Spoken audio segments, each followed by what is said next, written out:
하나님 말씀은 마태복음 1장 18절에서 25절 말씀을 교독을 합니다. 마태복음 1장 18절부터 25절까지의 말씀입니다. 신약성경 1쪽에 있습니다. 마태복음 1장 18절에서 25절까지의 말씀을 교독을 합니다. 18절의 말씀을 제가 먼저 공독해 올립니다. 예수 그리스도의 나심은 이러하니라. 그의 어머니 마리아가 요셉과 약혼하고 동거하기 전에 성령으로 잉태된 것이 나타났더니 그의 남편 요셉은 의로운 사람이라 그를 결혼하지 아니하고 가만히 끊고자 하여 이 일을 생각할 때에 주의 사자가 현몽하여 이르되 다윗의 자손 요셉아 내 아내 마리아 데려오기를 무서워하지 말라. 그에게 잉태된 자는 성령으로 된 것이라. 아들을 낳으니 이름을 예수라 하라. 이는 그가 자기 백성을 그들의 죄에서 구원할 것이니라.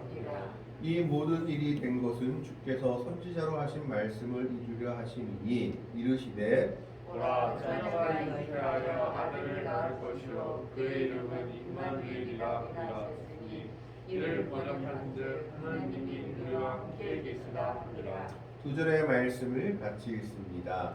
요셉이 잠에서 깨어 일어나 주의 사자의 분부대로 행하여 그의 아내를 데려왔으나 아들을 낳기까지 동침하지 아니하더니 나음의 이름을 예수라 하니라.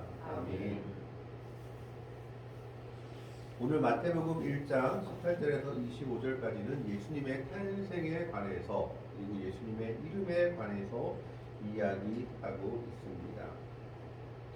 오늘 18절의 말씀에 보면 예수 그리스도의 나심은 이러하니라 라고 말하면서 그의 어머니 마리아가 요셉과 약혼하고 동거하기 전에 성령으로 잉태된 것이 나타났더니 약혼 다음에 동거하기 전에라는 말이 나옵니다. 이게 좀 말이 이상하죠. 결혼하고 나서 동거하는 것인데 약혼하고 동거하기 전은 무슨 말인가 하는 생각이 들 것입니다. 그런데 유대인들의 결혼은 세 단계로 나누어진다고 합니다. 첫 번째 단계가 약혼입니다. 이 약혼 단계는 서로가 서로를 보는 단계가 아니라 집안 어른끼리나 또 가문끼리 자신들의 아들과 딸을 약속에 의해서 혼인 상대자로 맺어주는 겁니다. 그것을 약혼이라고 합니다. 우리나라도 마찬가지죠. 옛날에 보지 않고 중매쟁이나 이런 사람들을 통해서 지간과 집안끼리 결혼을 했죠. 그와 마찬가지로 이 약혼 단계는 아직 남녀가 만나는 단계는 아니고 집안끼리, 가문끼리 우리의 아들과 딸을 서로 맺어주는 단계가 약혼 단계입니다. 그래서 이 약혼은 아주 어릴 때에 이루어지기도 합니다. 그러다가 어느 정도 나이가 차서 이제 결혼할 정년기가 되면은 남자와 여자가 만나면서 약혼 말고 두 번째 단계인 정혼 기간을 가진다고 합니다. 이 정혼 기간은 6개월에서 1년간의 기간인데 이 정혼 기간을 가지기 전에 서로가 마음에 안 들면 정혼을 가지지 않고 파혼할 수 있다라는 겁니다. 그런데 이 정혼 기간을 한 1년 동안 가질 때 이 정혼 기간은 거의 반 결혼과 같은 생태로 인정하는 기간이라는 겁니다. 그러니까 정혼 기간은 서로에 대해서 조금 더 알아가는 기간입니다. 그래서 이 정혼한 기간이라는 것은 거의 준결혼 상태를 의미합니다. 그래서 이때 정혼 기간 중에 여인이라든가 이 사람들이 다른 사람하고 바람이 나면 간음으로 간주했습니다. 그래서 정혼 기간 중에는 다른 사람이랑 눈이 맞거나 이러면은 율법에 의하면 간음으로 간주돼서 돌에 맞아 죽을 수밖에 없었던 겁니다. 그래서 요셉과 약혼하고 동거하기 전에라는 것은 정혼 기간이다라는 것을 얘기하고 있는 겁니다. 즉 요셉과 마리아는 아직 결혼 전 단계, 약혼은 지났고 결혼 전 단계인 정혼 기간 중에 마리아가 성령으로 잉태해서 예수님을 뵈게 된 것입니다. 그래서 이 정혼 기간 중에는 좀 전에도 말씀드린 것처럼 다른 사람하고 눈이 맞거나 잘못되면 간음으로 간주되었기 때문에 지금 마리아가 잉태했다는 것은 율법에 의하면 돌에 맞아 죽을 큰 죄였던 겁니다. 거의 반결혼 상태에서 다른 사람의 아이를 가진 것이었기 때문입니다. 그렇기 때문에 마리아와 결혼하기로 했던 요셉은 무척 고민했습니다. 자기의 아이가 아닌 다른 아이를 가진 마리아와 결혼까지, 이제 마지막 단계가 결혼인데 결혼을 할 수는 없고, 그렇다고 마리아가 아이를 낳았다 그리고 아이를 배웠다라는 것을 말하게 되면 자기의 정혼자였던 마리아는 죽게 될 것입니다. 큰 고민에 빠질 수밖에 없었죠. 요셉이 어떻게 그 일을 알게 되었는지에 대해서는 성경은 정확하게 이야기하고 있지 않습니다. 그러나 아마 우리가 추측하건대 마리아가 이야기하지 않았을까 생각해 봅니다. 성령으로 내게 잉태되었다라고, 그리고 내가 그래서 아이를 배웠다라고 아마 자기의 정혼자 요셉에게 고백하지 않았을까 싶습니다. 이 요셉은 큰 고민에 빠질 수밖에 없었습니다. 다른 아이를 뵌 여자와 결혼할 수도 없고, 그렇다고 함부로 파혼하자면 지금 마리아가 죽을 위기에 처해 있었기 때문입니다. 그래서 19절에 이렇게 얘기하죠. 그의 남편 요셉은 의로운 사람이라. 그를 드러내지 않고 가만히 끊고자 하여. 의롭다라는 것은 정직하다, 선하다라는 의미를 가지고 있는 단어라고 합니다. 그래서 요셉은 비록 자기 마음이 아프지만 마리아에게 해가 가지 않는 방법으로 이 정혼기간에 파혼을 하고자 했던 겁니다. 그를 드러내지 아니하고다라는 것은 파혼의 이유를 밝히지 않고 마리아가 어떤 불이익도 받지 않고 그냥 파혼하는 것으로 이 일을 매듭 짓고자 했던 겁니다. 가만히 끊고자 했다라는 것은 몰래 아무도 모르게 조심스럽게 파혼하기로 결정했던 겁니다. 여기서 우리는 요셉의 성격을 보게 되죠. 아주 의로운 사람이었으며 매우 신중한 사람이었으며 그리고 남을 배려할 줄 아는 사람이었던 겁니다. 다른 아이의 아이를 배웠다라고 생각된 자기의 약혼자요 정혼자인 마리아였지만 이 마리아에게 어떤 해가 가지 않도록 정혼에 결국 파혼을 하기로 결정했던 겁니다. 이때 하나님께서 그에게 꿈에 나타나 이르십니다. 20절 말씀을 보면 이 일을 생각할 때에 주의 사자가 현몽하여 이르되 다윗의 자손 요셉아 내 아내 마리아 데려오기를 무서워하지 말라. 그에게 잉태된 자는 성령으로 된 것이라. 요셉을 다윗의 자손이다라고 천사가 부르고 있습니다. 주의 사자가 왜 요셉을 다윗의 자손이라고 부를 수 있을까요? 다윗의 자손이라고 부르는 것은 바로 메시아 예언에서 쓰여지는 호칭입니다. 구약의 모든 성경들이 메시아를 예언할 때 다윗의 자손으로 오실 것이다 라고 예언하고 있기 때문입니다. 요셉도 다윗 가문이었기 때문에 다윗의 자손 요셉이다 라고 부르면서 메시아임을, 즉 마리아의 몸에 잉태된 메시아임을 얘기하고 있는 겁니다. 내 아내 마리아 데려오기를 무서워하지 말라. 그에게 잉태된 자는 성령으로 된 것이다 라고 주의 사자가 얘기합니다. 마리아가 가늠한 것도 아니고 남의 아이를 가진 것도 아니고 정말 어떤 육체적인 관계 없이 성령으로 인해서 예수님을 잉태하게 된 것이다 라고 말하고 있죠. 많은 사람들이 기독교를 믿지 못하는 이유 중에 하나로 이 동정녀 탄생, 성령 잉태설을 얘기합니다. 과학적인 사고방식에 물들어버린 사람들은 이 일은 도저히 이루어질 수 없는 일이다 라고 얘기하면서 성경을 못 믿게 만드는 이유 중에 하나다라고 얘기를 하고 있습니다. 왜냐하면 도저히 이런 일은 과학적으로 이루어질 수 없는 일이기 때문입니다. 그러나 하나님의 말씀은 과학을 초월해 있습니다. 과학에 종속된 것이 하나님의 말씀이 아니라 과학을 초월해서 과학을 뛰어넘어서 있는 것이 하나님의 말씀인 것입니다. 그래서 주의 사자는 마리아에게 잉태된 자는 성령으로 잉태됐다라고 얘기합니다. 그러면서 마리아에게 날 아들의 이름을 말하고 있죠. 두 가지 이름을 얘기하는데 첫째 이름은 21절에 나와 있습니다. 21절의 말씀을 한번 같이 읽어볼까 합니다. 21절 말씀 같이 읽습니다. 아들을 낳으리니 이름을 예수라 하라. 이는 그가 자기 백성을 그들의 죄에서 구원할 자이심이라 하니라. 아멘. 자, 예수라는 이름은 헬라식 발음으로 된 이름입니다.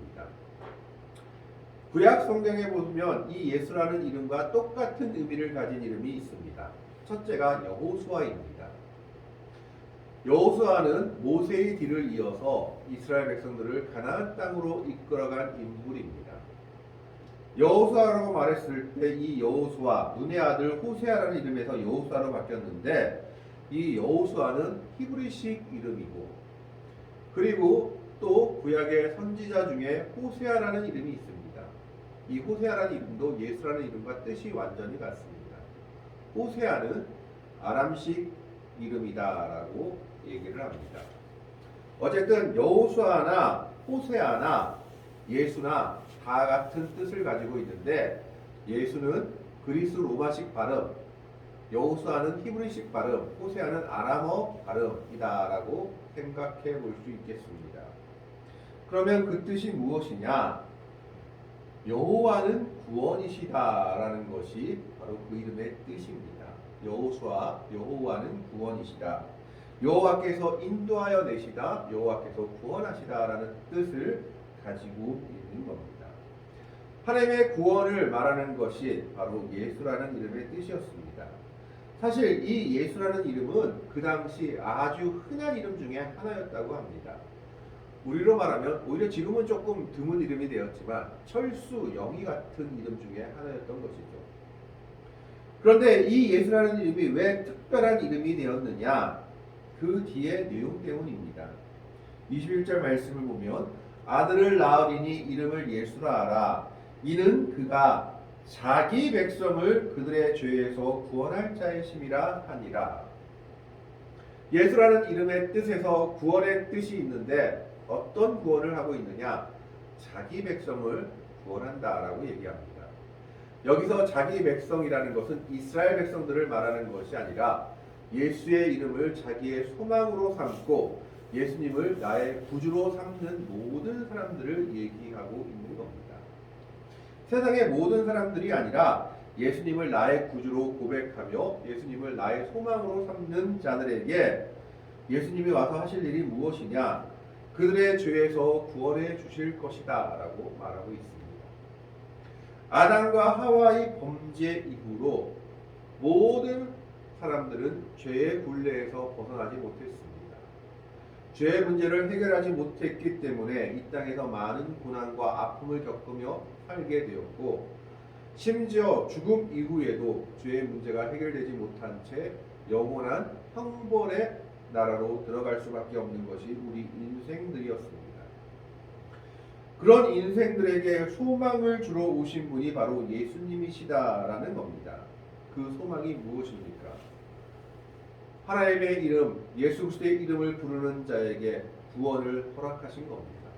죄의 사슬에서, 죄의 억압에서 벗어나며 참된 구원을 이루실 분이 바로 예수님이다라고 얘기하고 있는 겁니다.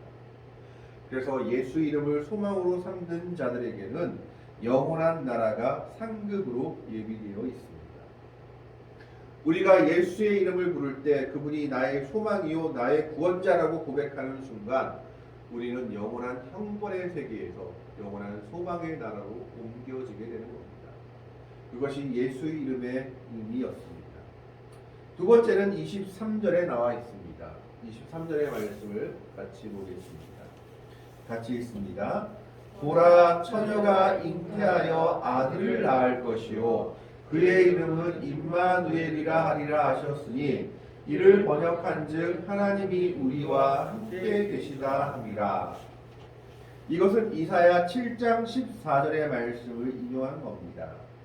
이사야 7장 14절에 바로 이 예언의 말씀이 나타나 있습니다.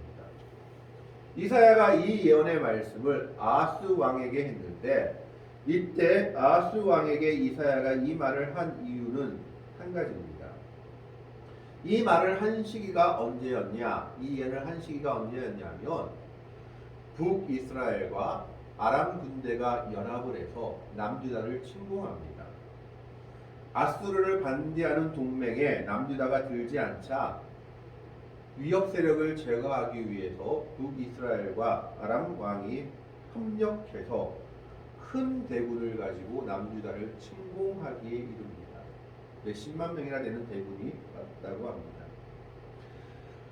그래서 이 당시 나라는 풍전등화의 상황에 놓여 있었습니다. 백성들은 놀라고 두렵고 떨릴 수밖에 없었습니다. 이제 이 나라가 얼마 안 있으면 망하겠구나. 저 큰 두 나라가 우리를 연합해 쳐들어오는데 이 나라가 어떻게 살아갈고 하면서 분명 물가도 뛰고 여러 가지 상황들이 악화됐을 겁니다. 이때 이사야가 아하스 왕 앞에 나가서 하나님이 지켜주실 것이다 라고 예언하면서 아하스 왕에게 한 징조를 구하라 라고 얘기합니다. 하나님이 너한테 징조를 보여주실 것이다. 이 두 왕을 이 징조를 보여주실 것인데 그 징조를 구하라 라고 얘기했을 때 아하스 왕이 불신의 대답을 하죠. 나는 하나님을 시험하지 않겠습니다. 징조를 구하지 않겠습니다 라고 얘기합니다. 언뜻 봐서는 믿음의 대답 같지만 하나님을 신뢰하지 못하기 때문에 난 징조 구할 필요도 없고 마음도 없다라고 얘기하고 있는 겁니다. 이때 이사야가 아하스 왕을 책망하면서 주신 예언의 말씀이 오늘 본문의 말씀입니다. 보라 처녀가 잉태하여 아들을 낳을 것이요 그의 이름을 임마누엘이라 하셨으니 이를 번역한즉 하나님이 우리와 함께 계시다 함이라. 물론 직접적으로는 아하스 왕 뒤에 히스기야 왕 때의 태평성대를 예언한 말이기도 하지만 이것은 그것을 뛰어넘어서 메시아 시대를 예언한 말입니다. 처녀가 잉태하여 아들을 낳을 것이다 라는 것은 바로 예수님이 처녀의 몸 마리아에서 나올 것을 예언하고 있는 겁니다. 그러면서 그의 이름은 임마누엘이라 하리라 하셨는데 그 뜻이 무엇입니까? 엘은 하나님입니다. 이를 번역한즉 하나님이 우리와 함께 계시다.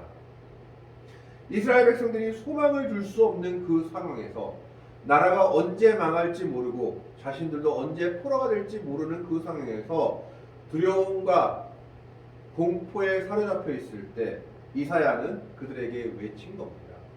하나님은 너희와 함께 계신다.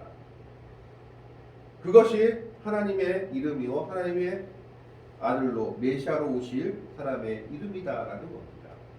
예수님은 자기 백성을 죄에서 구원할 자일 뿐만 아니라 어둠과 흑암 속에 있는 백성들과 함께 계시는 분입니다. 그들에게 소망을 주시며 그들을 위로하시며 그들을 건지시며 구원하시는 분이심을 말하고 있는 겁니다. 지금도 세상이 혼란하고 어렵고 두렵습니다. 많은 청년들은 앞길을 알지 못하고 가야 할 길을 알지 못하며 방황하고 있는 것을 보게 됩니다. 지금도 나라가 어지럽고 또 물가는 뛰고 삶은 더 퍽퍽해져 갑니다. 그러나 그 속에서도 우리는 성탄을 맞아 예수님의 이름의 뜻을 기억하며 소망을 놓지 말아야 합니다. 예수님은 우리를 구원하실 분이십니다. 자기 백성을 놓지 않고 죄에서 구원하실 뿐만 아니라 어려움과 아픔의 순간 속에 우리와 함께 하시는 분이시다라는 겁니다. 임마누엘로 함께 오신 분이 예수님이신 겁니다. 하나님이 우리와 함께 계시다. 그것이 임마누엘의 뜻인 겁니다. 이스라엘 백성들이 가장 어렵고 힘든 순간에 이사야가 임마누엘의 예언을 통해서 하나님은 너희와 함께 계시다라고 말씀하신 것처럼 이 성탄 참으로 기쁨의 날 이 순간에 예수님은 자신의 이름을 통해서 우리에게 말씀하고 있습니다. 예수라는 이름의 뜻은 우리를 구원하시기 위해 오신 일 뿐만 아니라 임마누엘이라는 이름을 통해서 이 어둠의 세상에서 이 힘들고 아픈 세상 속에서 우리와 함께 계시다라고 말씀하고 있는 겁니다. 그렇기 때문에 우리는 그 예수의 이름을 가지고 소망을 삼을 수 있고 어렵고 힘든 이 세상 속에서도 기쁨과 은혜 가운데 살아갈 수 있는 겁니다. 예수님은 이 성탄을 통해서 하나님의 백성들에게 말씀합니다. 나는 내 백성을 구원하기 위해서 이 땅에 왔다. 그리고 어려움과 아픔 가운데 있는 그들과 함께하고 있다. 하나님으로서 그들과 함께하며 그들과 함께 나아가고 있다라는 겁니다. 그것이 예수라는 이름의 뜻입니다. 예수님은 이 땅에 우리를 소망을 주시며 우리를 죄에서 구원하시기 위해 오셨을 뿐만 아니라 이 아픔의 세상 속에서 하나님으로서 우리와 함께 하시기 위해 오신 분이십니다. 그것이 오늘 우리들의 소망이요 은혜인 겁니다. 천사의 말을 들은 요셉은 바로 실행합니다. 24절의 말씀에 보면 요셉이 잠에서 깨어 일어나 주의 사자의 분부대로 행하여 그의 아내를 데려왔으나 요셉은 영적으로 깨어 있었던 사람 같습니다. 이것을 꿈을 그냥 개꿈이라고 치부할 수도 있었을 겁니다. 그러나 그는 영적으로 깨어 있었기 때문에 이것이 하나님의 계시임을 분명히 알았던 겁니다. 그러자 파혼하려고 마음먹었던 그의 마음을 돌이키며 바로 마리아를 데려와 결혼까지 이룹니다. 그리고 아들을 낳기까지 동침하지 않고 아들을 낳자마자 자기가 꿈에서 주의 말씀을 들은 그대로 이름을 예수라고 지어버립니다. 하나님의 말씀에 순종하는 요셉의 모습을 보여주고 있습니다. 예수 그리스도의 나심은 바로 이런 순종의 사람들을 통해서 이루어졌습니다. 돌에 맞아 죽을지 모를지도 돌에 맞아 죽을 것을 알면서도 주의 말씀대로 주의 여종에게 이루어지리다라고 고백한 마리아의 순종을 통해서 자기 아이가 아니었지만 하나님의 말씀에 순종해서 자신의 정혼자였던 마리아를 데려오기를 주저하지 않았던 요셉의 순종을 통해서 예수님은 오늘 이 땅에 오셨습니다. 오늘 성탄을 맞은 우리들도 이런 순종의 모습을 가지고 주님 앞에 나아가기를 바랍니다. 예수라는 이름은 우리를 죄에서 구원하실 뿐만 아니라 임마누엘이라는 이름으로 우리와 함께 하시며 우리를 이 어둠의 세상에서 지키시며 보호하실 분이다라고 말씀하고 있습니다. 오늘 우리는 이 예수님을 소망으로 삼고 이 어두운 세상 가운데서 우리에게 구원을 주시는 빛으로 오신 이 예수님을 언제나 믿고 따르며 살아갈 수 있는 복되고 아름다운 믿음의 성도들이 되시기를 주님의 이름으로 간절히 축원합니다. 기도하겠습니다. 하나님, 오늘은 예수라는 이름을 바라봅니다.